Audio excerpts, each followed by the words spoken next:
Jaya Radha Madhava Kunja Bihari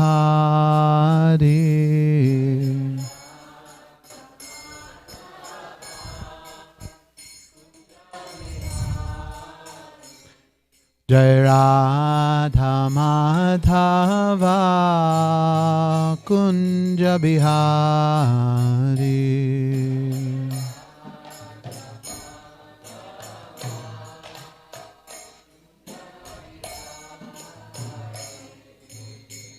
Gopi Janavalabha Girivardhari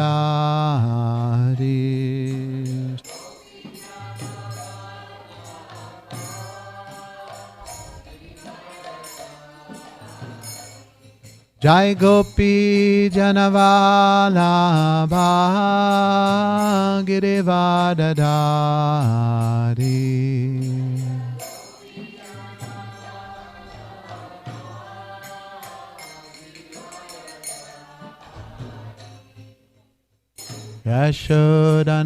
Yashodanandana Brajajana Ranjana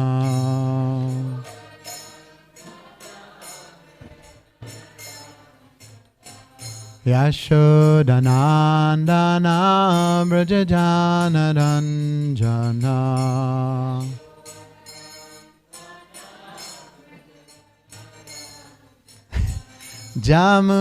Jamunatira Vanachari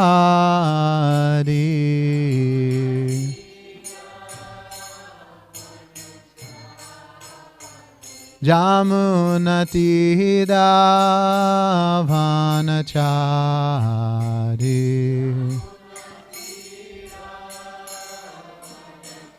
Let's go fast. Let's go fast. Jaya Radha Madhava Kunja Bihari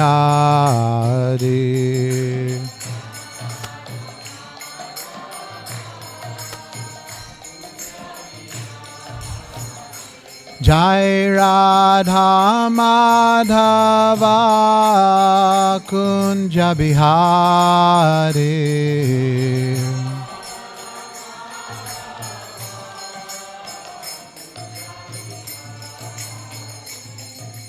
Gopi Jana Vallabha Girivardhari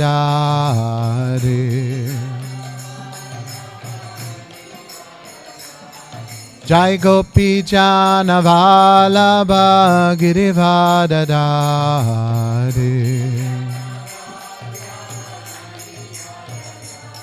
Hey Gopi Jana Vallabha Girivardhari O Yashodanandana Brajajana Ranjana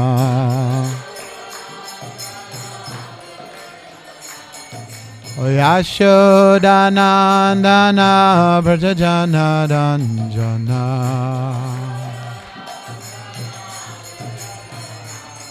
Hey Yashodanandana Brajajana Ranjana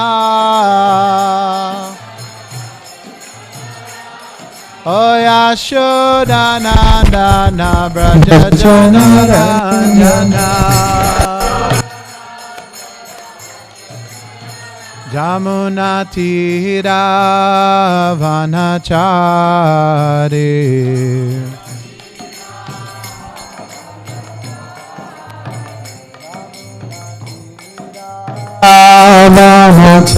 Vanachari Thank you. Radha Madhava Kunja Bihari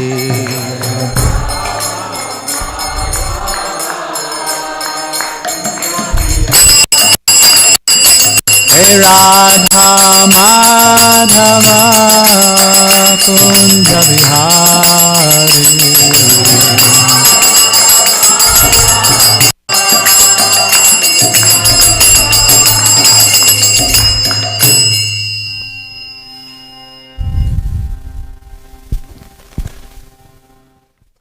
Om Namo Bhagavate Vasudevaya.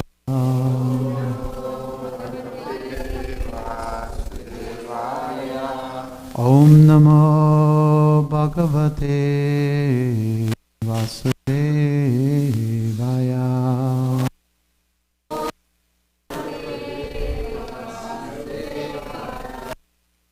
Namo Bhagavate Vasudevaya.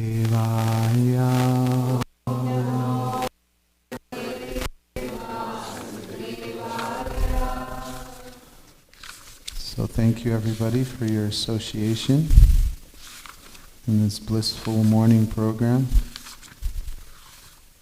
Reading from Chapter 6, Chapter 8,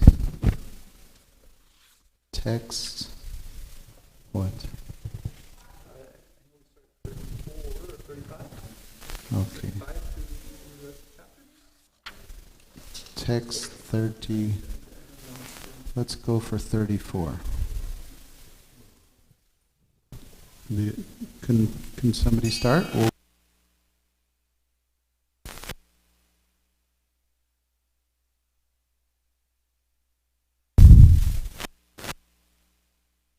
on and off. I don't mind holding the thing.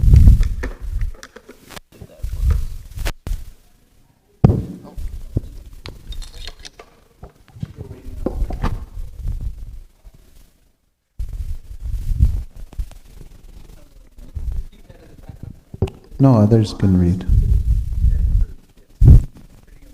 Krishna House style. Prahlad Maharaj loudly chanted the holy name of Lord Nrsimhadev.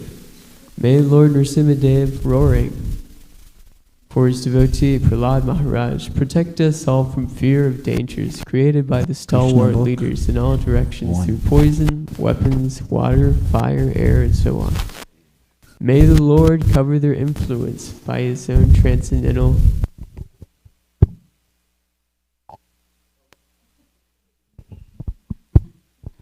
influence.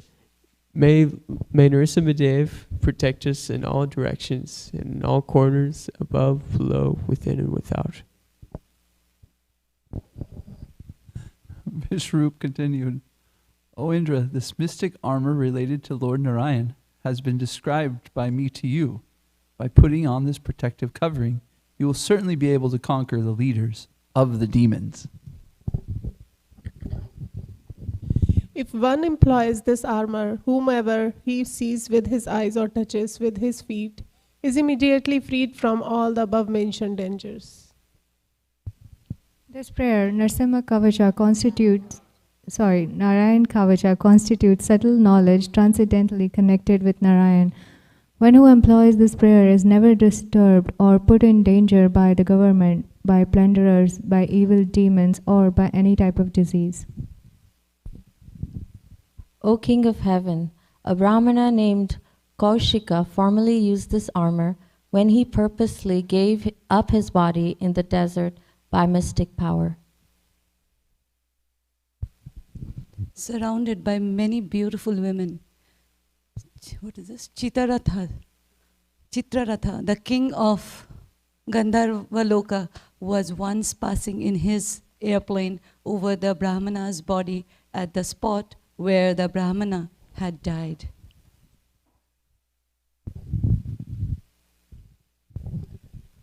Suddenly, Chitrarath was forced to fall from the sky head first with his airplane. Struck with wonder, he was ordered by the great sages named Valyikilyas to throw the Brahmana's bones in the nearby river Sarasvati. He had to do this and bathe in the river before returning to his own abode. Sri Shukadev Goswami said, My dear Maharaj Parikshit, one who employs this armor or hears about it with faith and veneration when afraid because of any conditions in the material world is immediately freed from all dangers and is worshipped by all living entities. King Indra, who performed 100 sacrifices, received this prayer of protection from Vishwarup. After conquering the demons, he enjoyed all the opulences of the three worlds. So I'll read the purport. 42, the one we just recited. King Indra. This mystic mantra armor given by Vishwarup to Indra, the king of heaven, acted powerfully with the effect that Indra was able to conquer the asuras and enjoy the opulence of the three worlds without impediments. In this regard, Madhvacharya points out, Vidya karmani cha saddha guru prapta pralaprada anyata naiva pralada prashanokta palapradaha. One must receive all kinds of mantras from a bona fide spiritual master. Otherwise, the mantras will not be fruitful.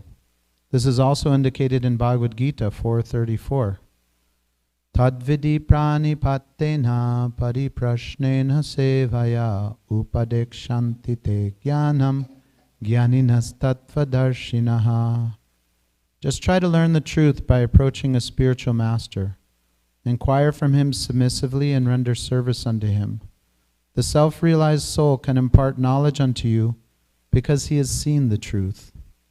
All mantras should be received through the authorized guru, and the disciple must satisfy the guru in all respects after surrendering at his lotus feet. In the Padma Purana it is also said, Sampradaya vihina ye mantraste nishpala mataha. There are 4 sampradayas or disciplic successions, namely the Brahma Sampradaya, the Rudra Sampradaya, the Shri Sampradaya, and the Kumara Sampradaya. If one wants to advance in spiritual power, one must receive his mantras from one of these bona fide sampradayas. Otherwise, he will never successfully advance in spiritual life.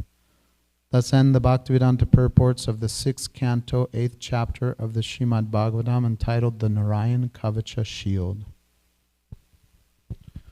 Om Jnana Timirandasya Jnananjana Shalakaya Chakshurun Militam Jena Tasmai Shri Gurave Namaha Shri Chaitanya Manobhishtam Stapitam Yena Bhutale Swayam Rupa Kadamayam Dadati Swapadantikam Bandeham Shri Guru Shri Yuta Parakamalam Shri Gurun Vaishnavamscha Shri Rupam Sagarjatam Sahagana Raghunatanvitam Tam Sajivam Sadvetam Savadutam Parijana Sahitam Krishna Chaitanya Devam Shri Radha Krishna Padan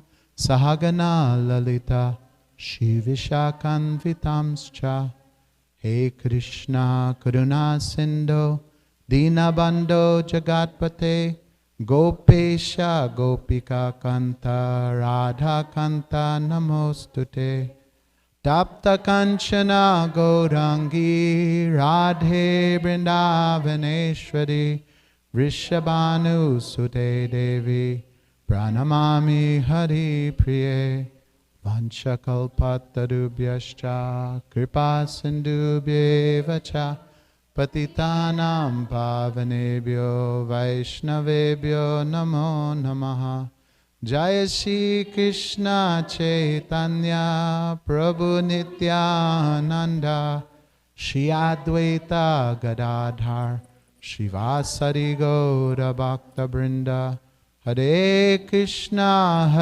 Krishna Krishna Hare Hare Hare Rama Rama Rama Hare Hare. King Indra, who performed 100 sacrifices, received this prayer of protection from Vishwarup. After conquering the demons, he enjoyed all the opulences of the three worlds.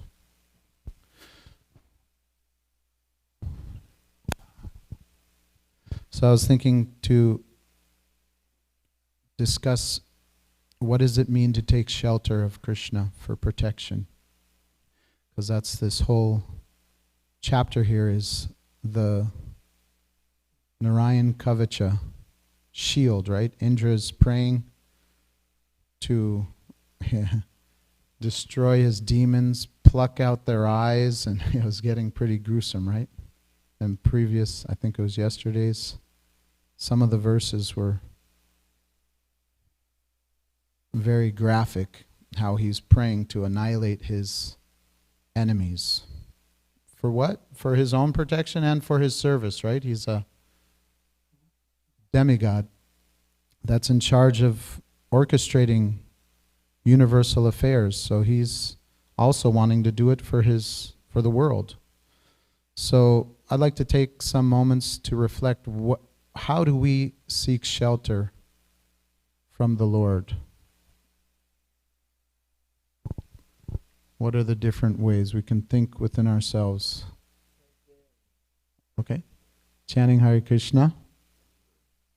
Remembering. Praying. Associating with those who are already Vaishnavas. And what impels us? Like what impels us to take shelter of those activities, those personalities?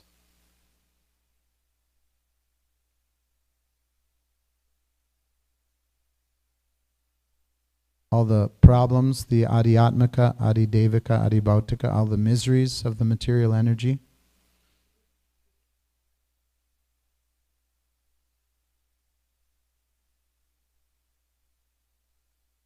We got another mic too, right? So we've heard from other advanced Vaishnavas that these are the ways to take shelter. So if we look at life and why we take shelter of things, right? It's because usually we're impelled by miseries, right? Why do we work like a donkey? Because we want to secure money for not being, hungry, not being cold, not being whatever. The things, the calamities of not being too hot, not being too cold. We got to pay the air conditioner. We got to pay the electricity. So mostly it's explained that the living entity is impelled to move because of pain. Just like we're sitting right now. We wouldn't, we're lazy. Basically, the living entity wouldn't even move unless there was some pain. Okay, it's uncomfortable, let me walk a little. Okay, I'm tired of walking, let me sit a little. So it's explained by yogis that unless our position is painful enough, we won't be motivated to go to the next step. So that's Maya, right? It's Maya's thankless task. What is sometimes Maya personified is Durga with the three-pronged trident, right? And what is Maya doing? Maya is inflicting miseries on the living entity as a service to her beloved, to the Supreme Personality of Godhead, to Krishna. Maya's pinching, poking, prodding, and Krishna's pulling, like attracting, right? All attractive is pulling us, and Maya's pushing. So it's a service by Maya. And what did Srila Prabhupada say is the main problem with my Western or with my disciples? We're not sufficiently afraid of Maya. So this is a problem. It's like when you don't have a healthy fear of something that's dangerous, then that's when you get hurt. It's natural and beneficial to have a certain amount of fear. Like when you go to a street to cross the road, you have I might get hit, so the fear makes you cautious. So in spiritual life, Prabhupada is saying, what is the biggest problem? He's telling us, we're not afraid enough of it's okay. Birth, death, old age, disease, 8,400,000 species over, samsara, doing it again. It's not so bad. I'm kind of enjoying. I mean, aren't I? No. In one sense. So Prabhupada is giving us the main thing that we should focus, that we should realize, is that we're not afraid enough of Maya, that to us it's, because in one sense, unless we get more spiritual, pleasurable experiences, we're not motivated to take those efforts, take those steps that maybe in the beginning, like what is happiness in the mode of goodness, according to Bhagavad Gita, from the kids.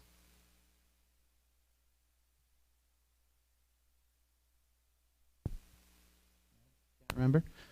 Happiness in the mode of goodness, it's not so pleasurable in the beginning, but it's more pleasurable in the end. So in the beginning, sometimes waking up early to go to Mangalartik, it's not so naturally enjoyable, but then once we're there, once we see Kalachandji, once we hear the devotees and sing with the devotees and dance with the devotees, just like this Guru Puja was off the charts, wasn't it? That was like, basically we're in the spiritual world Prabhupada has given us. And that's the thing of Krishna consciousness. Krishna, sometimes people say Krishna kicked me, right? Like sometimes Krishna's got to knock it into me. But I don't think, from my angle, that's not Krishna's domain. Krishna's just playing his flute, dancing, smiling, engaged in loving pastimes, attracting, the supreme all-attractive, reservoir of all pleasure, Rasa Bihari, Kalachandji, Shama Sundar, everything about is sweet. But also Krishna is the absolute truth. So Krishna designates Maya, you do this. You kick my devotees. Why? It's like tough love. Like a parent. Parent may smack a child. Is that true? Sometimes? Why? Because they want, like if you're about to do something that's not good for you, parent may give you a little smack on the cheek or on the butt. Why? To make you, shock therapy. Tough love. I shouldn't do like this. It's for my better for me to do like this. So, one thing I wanted to talk about was that why do we take, like when we approach the deities and we're praying to the deities, what are we praying to take? Please give me shelter at your lotus feet. Please protect me from this. Please save me from that. Right? And what is the difference between our approaching Kalachandji for shelter and, let's say, the pure devotees? What's the difference?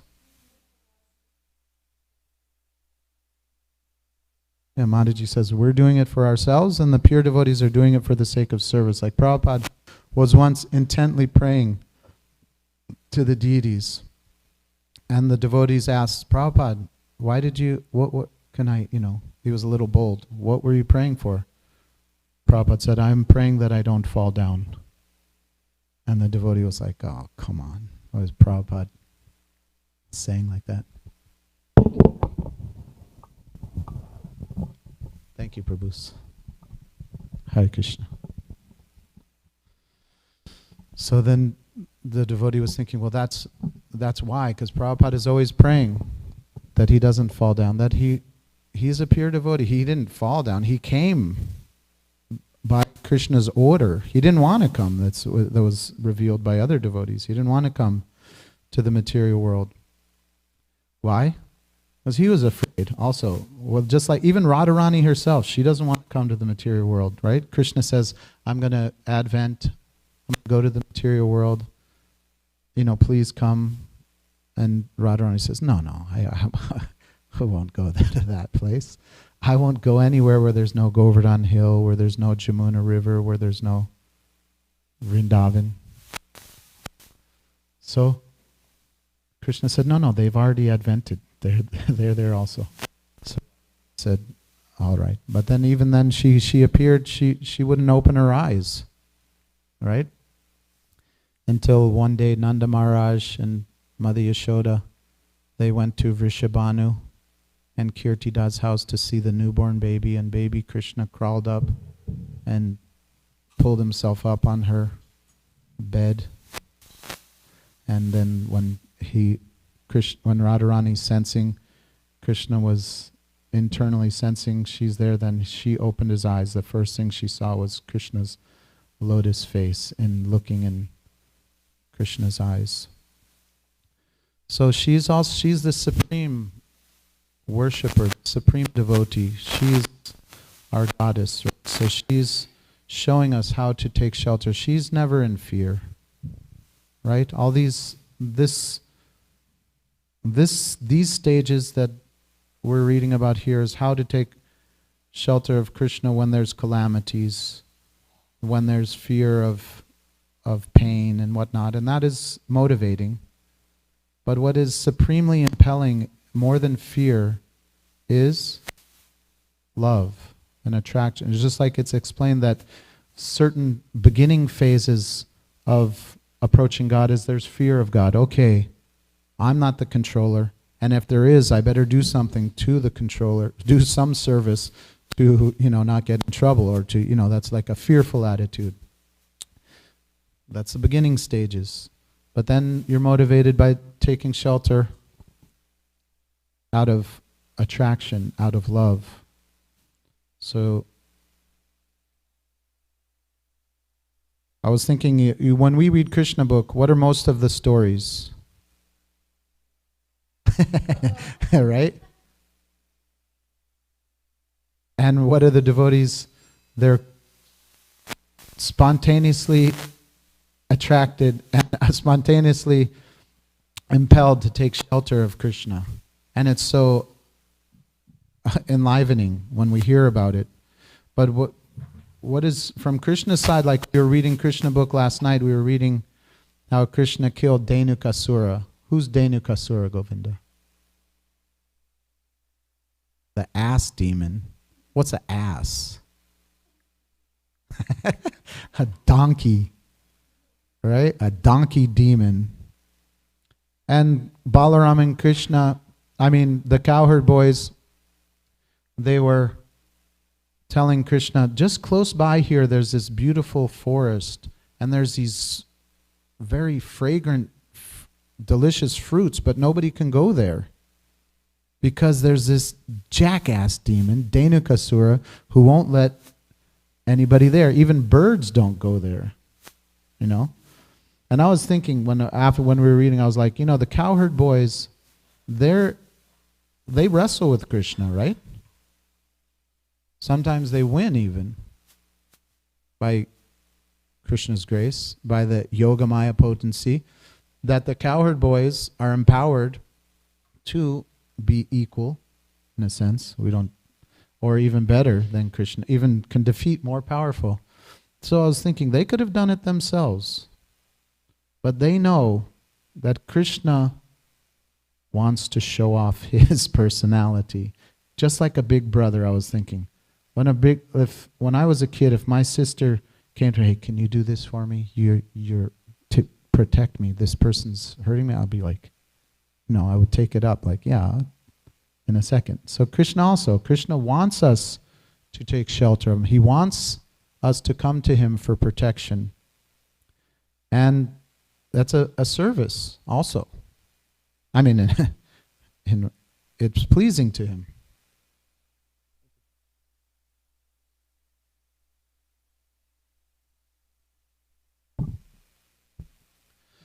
So there's that one verse that says, Akama sarvo kama va moksha kama udiradi tivrena bhakti yogena. I don't know the rest. Yacheta purusham param. That whatever your situation, you're a pure devotee, you're full of lust, you're full of material desires, you want liberation, approach the Purusham, approach the Supreme Personality of Godhead. In whatever circumstance, right? We're fearful. Krishna, save me. Krishna, protect me. Krishna, give me guidance, give me strength to overcome my weaknesses. Krishna, approach Krishna. There's this great soul named Kurma Rupa Prabhu who passed away in Vrindavan, and he had a care for cows. If you go to Vrindavan, he has a Goshal in Vrindavan. And he used to come to the temple in Denver when we lived there, and he used to say that whatever the circumstances are, good times, bad times, intense times, whatever it may be, you use that as favorable breezes to push your sail towards Krishna. It's like the intense times, it's natural. Most people, like sometimes they say there's no atheist in a foxhole, right? And people, okay, they've been denying God the whole time when they're just about to possibly die. Please, God, please, please. So yeah, and then but what about the happy times? When things are going well, also, thank Krishna. Whatever the circumstances, take shelter deeply of Krishna. So there was the other aspect to the purport that I didn't get to about the mantra coming from a bona fide guru. I don't know if I can get to that because I just wanted to read how the Brijbasis take shelter of Krishna. One small chapter. It's just a page and a half, and it's called Devouring the Forest Fire. You know this pastime? When the fire came in Vrindavan? Well, Krishna and Balaram, I'll just read and then we can discuss. While Krishna and Balaram and their friends were engaged in the pastimes described above, the cows, being unobserved, began to wander off on their own, entering farther and farther into the deepest part of the forest, allured by fresh grasses. The goats, cows, and buffalo traveled from one forest to another and entered the forest known as Ishikatavi. Okay, we got to find out where this is, and we'll all go on pilgrimage there. This forest was full of green grass, and therefore they were allured. But when they entered, they saw that there was a forest fire, and they began to cry. On the other side, Balaram and Krishna, along with their friends, could not find their animals, and they became very aggrieved. They began to trace the cows by following their footprints, as well as the path of eaten grass. All of the boys were fearing that their very means of livelihood, the cows, were now lost. Soon, however, they heard the crying of the cows. Krishna began to call the cows by their respective names with great noise. Upon hearing Krishna calling, the cows immediately replied with joy. But by this time the forest fire surrounded all of them, and the situation appeared to be very fearful. The flames increased as the wind blew very quickly, and it appeared that everything movable and immovable would be devoured. All the cows and boys became very frightened, and they looked toward Balaram the way a dying man looks at the picture of the Supreme Personality of Godhead. They said, "Dear Krishna and Balaram, we are now burning from the heat of this blazing fire. Let us take shelter of your lotus feet. We know you can protect us from this great danger. Our dear friend Krishna, we are your intimate friends. It's not right that we should suffer in this way. We are all completely dependent on you, and you are the knower of all religious life. We do not know anyone except you." The personality of Godhead heard the appealing voices of his friends, and casting a pleasing glance over them, he began to answer by speaking through his eyes. That's cool. He impressed his friends that there was no cause for fear. Then Krishna, the supreme mystic, the powerful personality of Godhead, immediately swallowed up all the flames of the fire. The cows and boys were thus saved from imminent danger. Out of fear, the boys were almost unconscious. But when they regained their consciousness and opened their eyes, they saw that they were again in the forest with Krishna, Balaram, and the cows. They were astonished to see that they were completely free from the attack of the blazing fire, and that the cows were saved. They secretly thought that Krishna must not be an ordinary boy, but some demigod. In the evening, Krishna and Balaram, along with the boys and cows, returned to Vrindavan playing their flutes. As they approached the village, all the gopis became very joyous. Throughout the day, the gopis used to think of Krishna while he was in the forest, and in his absence, they were considering one moment to be like 12 years. Thus end the Bhaktivedanta purport of the 19th chapter of Krishna devouring the forest fire. Hari Om Tat Sat. So any reflections, any questions, comments?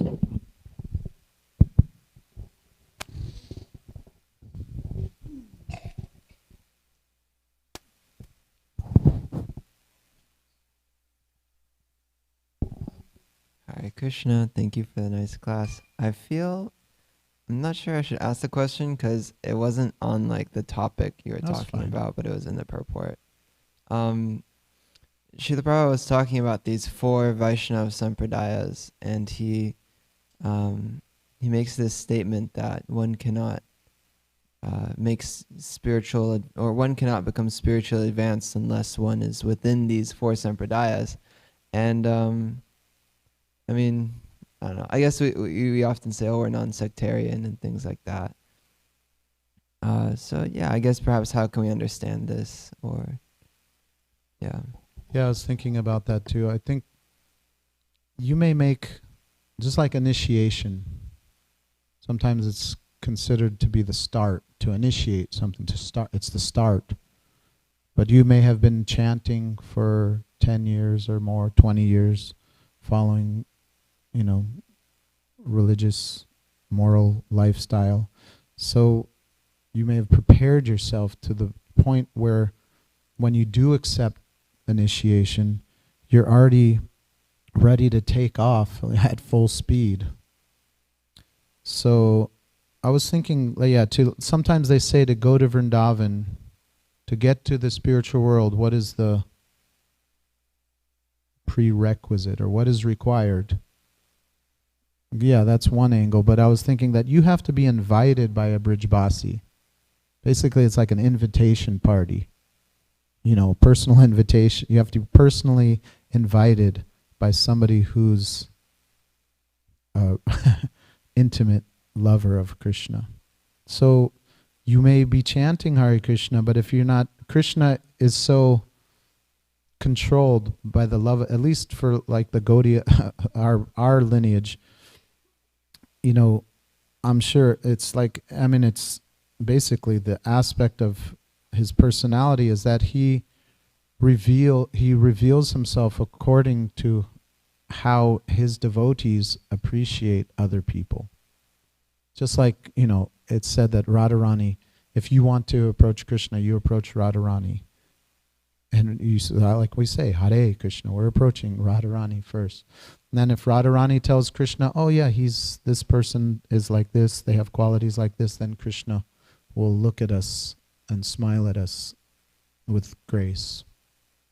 But unless there's like a recommendation, even like, let's put it down to, unless there's a recommendation by senior devotees, you don't get initiated. So at one stage, to get the mantra, Krishna gives himself more fully when it's given by one that he loves. So each sampradaya, I don't know what each mantra is for all the sampradayas, but so that's what comes to mind. Go ahead. Yeah, also on this topic, I've heard before that if one is, for example, like Srila Prabhupada would say, oh, you can chant Cristo, Cristo. And so that isn't exactly a bona fide mantra to chant. Allah, Allah, Allah, as in, but the sincere chanting of that could eventually lead to a process that is in an authorized line. That's just something I've heard before. I'm not exactly sure. Yeah, I would think, because it's basically, devotion is that we're gopi, bhartur, padakamale, or das, anudas, that you're aspiring to serve a servant who's serving a servant. And Prabhupada's our Brijbasi. Prabhupada has given us everything of the spiritual world, given us the Mahamantra. And like that. So we're aspiring to serve his servants. And at a certain stage, those souls that have devotion, they'll aspire for someone. Or, a Vaikuntha Basi, a Brijbasi, somebody of the spiritual world. When it says, the last line says, otherwise he will never successfully advance in spiritual life. What is the success of spiritual life? It's to regain our original loving relationship with Krishna and Krishna's servants. And then that gets more and more detailed and specific. This kunj, not that kunj. This planet of Vaikuntha. This, what's the word when you have a Ishtadev, right? You have a favorite, or your natural propensity for Nrsingadev, or for Raha, or Shamasundar, Kalachanji. No, Kalachanji, not Nilamadhava. No, I was messing around. You're on the Radharani's side, not Krishna's side. No. Had to get Sahaja, sorry.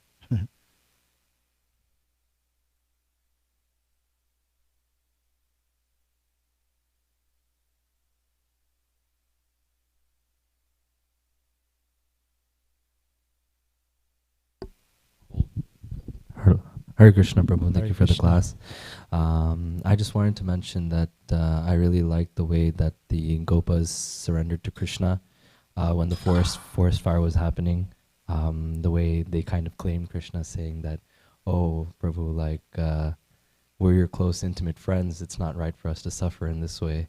So it goes to think that, or try and perceive that how much Krishna loved the Gopas. That the Gopas could say something like that to Krishna, who is actually the Supreme Personality of Godhead. You can too. Hey, come on, Krishna. I'm your eternal servant. Yeah, right? Thank you, Prabhuji. Hi, Krishna Prabhu. Thank you so much. Yeah, really like the mood that you brought today. But I was thinking, it's a journey, whatever you're talking about, the shelter. Like how the pure devotees take shelter and how we take shelter. It's a journey between poor devotee, as Bihari Prabhu would say, poor devotee to pure devotee. So, in our intention, in our prayer, in our taking shelter, in the beginning, we save some for us and some for Krishna. But eventually it will be all for Krishna and nothing for us. That's the mood of gopis. They give Krishna pleasure. They know nobody can make him happier than themselves. So they give themselves to Krishna, not to get, but to give. So I was hearing it again and again. You were bringing that mood, and I'm so grateful that I sat for the class and heard it. Thank you. Thank you so much, Prabhu. Hare Thank Krishna. you. Yeah, I think at our stage, sometimes I'm chanting japa and I'm thinking, okay, what's going on in the spiritual world? I want to be more dedicated, more devoted. Then I think, okay, well, how does that? I want to enter into the leelas of the Lord, actually. And then I'm thinking, okay, but how am I entering into serving Srila Prabhupada? Prabhupada has given. Sometimes they say you can't serve Radha and Krishna unless you serve Lord Chaitanya, right? You can't really enter into the proper bhav. Lord Chaitanya has come to show us the whole mood and the whole process. And you can't serve Lord Chaitanya if you don't serve Lord Nityananda. You can't serve Lord Nityananda unless you serve the Panchatattva. You can't serve the Panchatattva unless you approach the Jagais and the Madhai. Gaura Bhaktivinoda, you approach the souls and try to give them. So yeah, so sometimes I think, okay. The way to that highest devotional state is through devotional service to the mood of our founder Acharya, to Prabhupada's mission. Prabhupada's mission is to share, to take Krishna. Like one time, there was a bunch of book distributors in the temple room, and one devotee asked, Prabhupada, what makes you most happy? And they were thinking, Prabhupada's going to say, when you distribute my books. And Prabhupada said, when you love Krishna. So that's pleasing. That's okay. So it's like I'm saying, I want to go back to the spiritual, I want to enter in. That's also pleasing Prabhupada, right? When we become lovers, when we become absorbed in changing our map, right?